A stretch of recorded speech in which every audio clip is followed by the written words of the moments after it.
that boring movie by that guy. When people talk about the movie Oppenheimer, this is probably one of the opinions you'll hear the most out there. Excellent actors, excellent cinematography, excellent dialogues, excellent scenes. Everything, but it's boring as hell. In a way, I don't disagree with that, and I can perfectly understand that opinion. Because what the entertainment industry has given us in recent years really only leads us to think that way.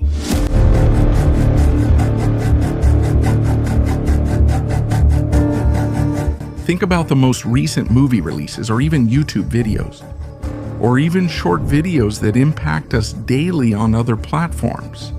The two buzzwords are retention and frequency. These are what content creators have been seeking, because social media algorithms reward creators who post more frequently, and they promote more the content that has higher retention.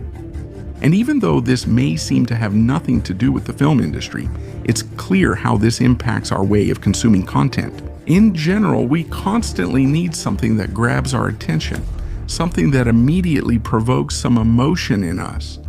And it's not necessarily deep and valuable content that manages to spark this. In fact, I would even say that on the contrary, it's much easier to grab attention with trivialities, because they don't require any buildup. They don't require any effort to be understood. Even with an inattentive glance, they easily trigger reactions and emotions. I call these trivialities because after 10 minutes, you hardly remember what you watched. And don't get me wrong here, entertainment at its core is a distraction. I'm not one of those pretentious intellectual guys who think that all entertainment has to add value, whether it's cultural or educational. I like trashy stuff too, and I think they have their place, but in the right amount.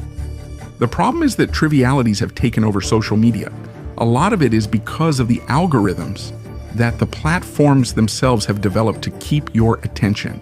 And in this scenario, superficial content ends up being the most rewarded because it's able to hold your attention more easily, which makes users stay connected for longer.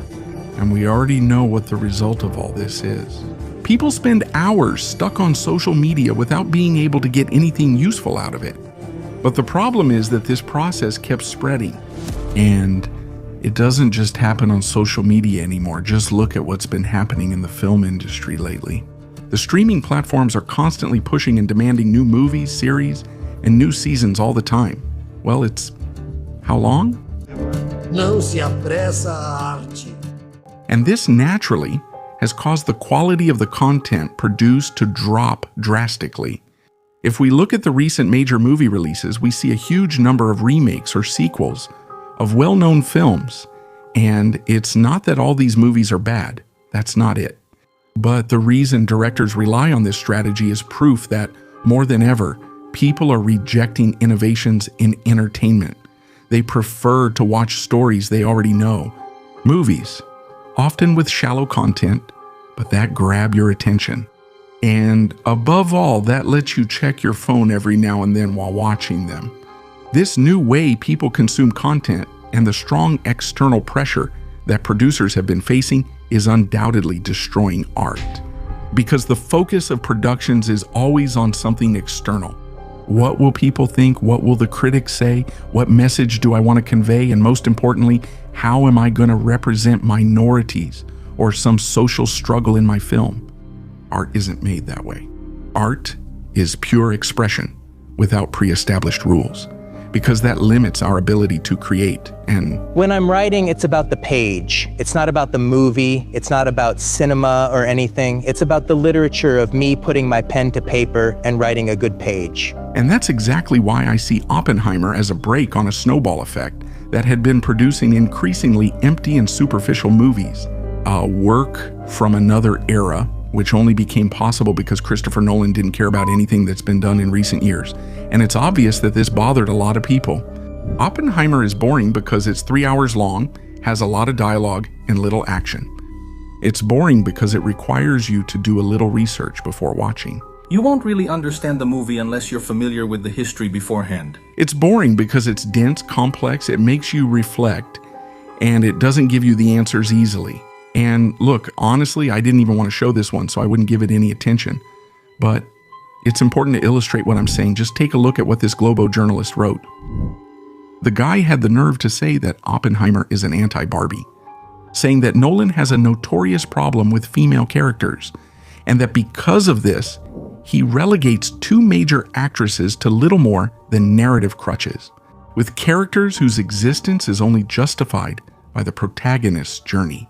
And he even adds, as has become almost a cliche in the filmmaker's career, one of them even ends up dying.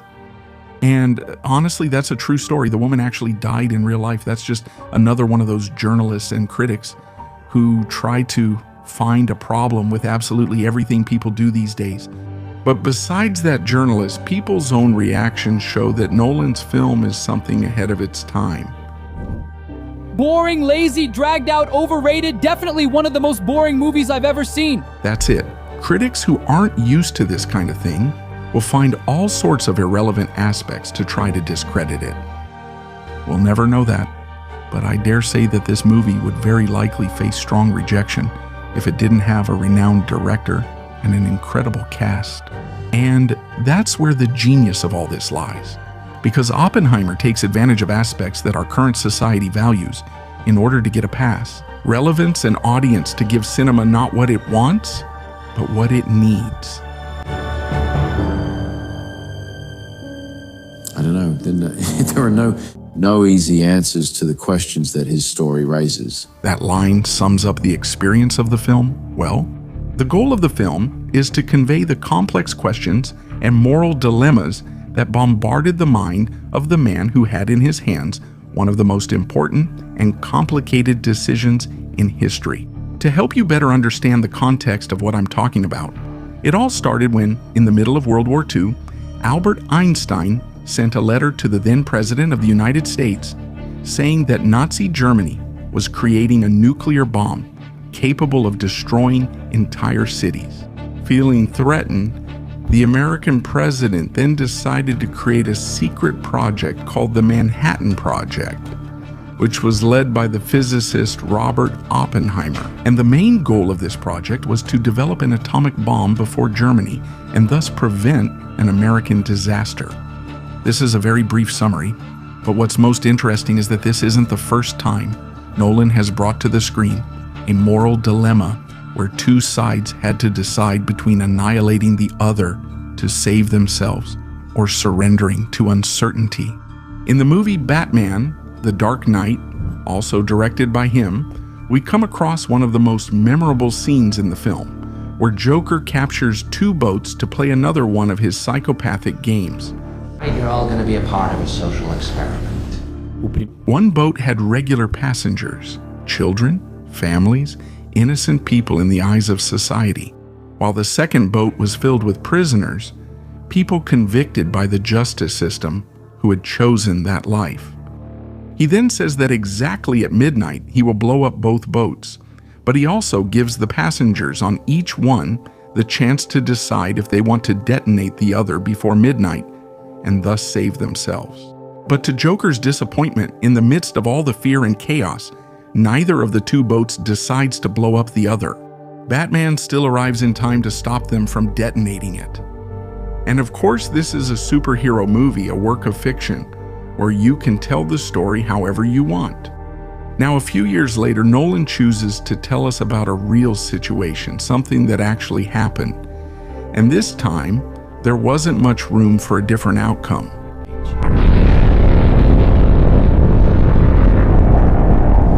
A short time ago, an American airplane dropped one bomb on Hiroshima. We have spent more than $2 billion on the greatest scientific gamble in history. And we have won. Nolan's film gives us a genuinely human and realistic perspective without trying to bring a manual of good practices or danger. One with limits and a little moral lesson. It leaves room for people to draw their own conclusions. And I think it's precisely this lack of clear direction and a doctrinal conclusion that also ends up bothering some people. The thinker, Alan Watts, has an interesting quote that fits well in this context. He says, if we had an infallible guide, we would never have to think for ourselves, and therefore our minds would atrophy. And Oppenheimer certainly doesn't have an infallible guide. It's very hard to label him. To say whether it's a right-wing or left-wing film, whether the character is a hero or a villain, or even if he did the right or wrong thing. And I even like to say that Nolan was impeccable in his work. Because when you go deep enough into reality, you find out that there isn't a clear answer for everything. Not everything is black and white. There are shades of gray. It would be very presumptuous of us to assume that the universe is entirely organized according to categories of human thought. As Oppenheimer himself says in the movie, theory can only take us so far, and that's okay. Unlike what many people think, this isn't a problem. And this lack of answers to the moral and ethical dilemmas in the movie is explored a lot through the various expressions of the protagonist, played by Cillian Murphy. It's clear that he's facing an extremely complex and intense situation, to the point where his body and mind can't handle the weight of it all. I even think that the choice to use facial expressions repeatedly, instead of words, aims to highlight all this depth and complexity. He understands what it is and the magnitude of his discovery, but the uncertainty about the real consequences of his actions is what torments him the most. It's because of all these aspects that I say, Oppenheimer is a dose of reality. I talk to a lot of AI researchers these days, and right now they see this moment in time as their Oppenheimer moment. They refer to it as that because they're looking to his story to say, okay, we're about to unleash this very powerful technology on the world. And what about the unintended consequences? In fact, Oppenheimer couldn't have been released at a better moment in history. I say this because the movie serves as a warning that highlights the dangers of technological advancement for the world. Nuclear technology, while it emerged as an advancement and a source of clean energy, was also used to build a weapon of mass destruction capable of wiping out humanity. And the examples we've had throughout history only prove to us that every advancement in some way also represents a threat. Because no matter how successful new technologies may seem at first, bringing remarkable improvements in the long run, they seem to contribute to the degradation of people and the planet. And today, more than ever, we are living this Oppenheimer moment with artificial intelligence, which at the same time promises to revolutionize human work and make our lives easier in general, but also represents a threat. Some say it's an even greater threat than nuclear bombs. Mark my words, AI is far more dangerous than nukes. As Albert Einstein said, humanity built the atomic bomb, but no rat in the world would ever build a mousetrap. With this boundless ambition, man is capable of creating dangers for himself. And through this desperate attempt to control and improve the world, we're shooting ourselves in the foot. Technological advancement won't stop. We always want more and more. And the trend is that in the coming years, we'll have more and more of these Oppenheimer moments, where man will have to choose between crossing that line and facing the consequences of this almost supernatural power he has acquired, or understand that there is a limit to certain advancements, which I highly doubt. I try to convince people to slow down AI, to regulate AI. This was futile. I tried for years. Only the future will tell. But perhaps the fate of a technologically advanced civilization is self-destruction, because the power that is being gained by human beings goes beyond the moral foundation we have to control it. Technological advancement happens much faster than human advancement. And that's why, from now on, the more technology advances, the less capable human beings will be to manage this progress. In the movie, we see the very creator of the atomic bomb feeling incapable of stopping what he himself created. Now all he has to do is bear the burden of being the creator and face the consequences. There's even a scene that really stands out. Right after finishing the development of the bomb, Oppenheimer goes to hand it over to the authorities. But before they take it away, the physicist tries to give a few more pieces of advice about how to use it. But he's interrupted by the officers with a "Don't worry, we'll take it from here." To them, you're just a freak like me. I need you right now.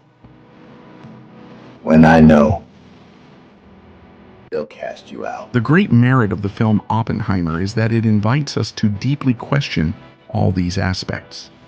To stop for a moment thinking of technological advancement as simply a natural course of human progress and reflect on where this is taking us. We need more understanding of human nature because the only real danger that exists is man himself. He is the great danger, and we are pitifully unaware of it. We are the origin of all coming. Man is trapped in a trap of his own making. Our cognitive ability was what allowed us to achieve sovereignty in this world. But at the same time, it's what gives us the potential to destroy everything we've built. And maybe that's our punishment for having completely surrendered ourselves to the material things of this world, for having directed our pursuit of progress toward the wrong ends. And because of that, we see all our progress amounting in some other sphere to a setback. In the future of humanity, we will face several Oppenheimer moments. The question is how many times we will get through unscathed as we watch man cross that line of irresponsibility.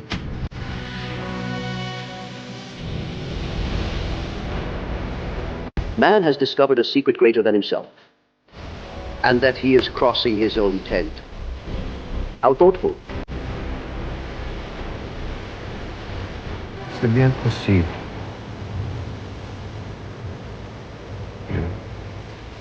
Je ne suis pas optimiste. See who the story is about. Why should I live in history, huh? I don't want to know anything anymore. This is a world where nothing is solved.